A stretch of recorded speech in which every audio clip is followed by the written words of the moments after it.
هلینه لبیبار دجمن زاخی لیت هلینه درب دربن کسوکار چروجیا وغیرہ خلف زیباری لیکتیا نویسر کرد بگوتنا چم پیوان و بیر آنینن حوالن ویو دیسان وان هنرمندن پیوین خلف زیباری کری نستران هات ساخ کرن هر خواندن او قوند من ترشو طال کر ابینا من نافداری خلف زیباری به کردیا ویا پاقش و دنگی وی زلال لعزگ دنگ کردستان عراق و دیسان دنگ امریکا دیار بود. خلف زیباری من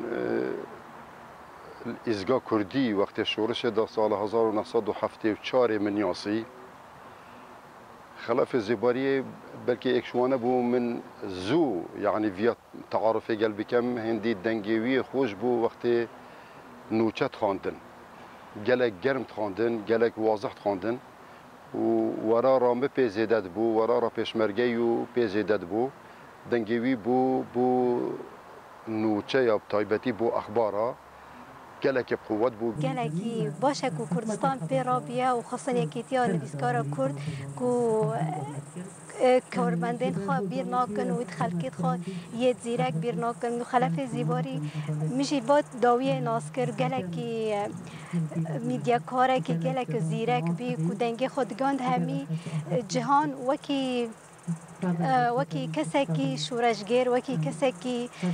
ولد پارست حس کر یعنی دنگ خواه و دنگ کردستانی بگیهینه همی عرضا وفاداری بو میدیاکار و هلبزوان خلف زیباری اگدیا نویسرین کرد چلینیاوی گیرا با آمده بونا گلک جهوالو هوگرینوی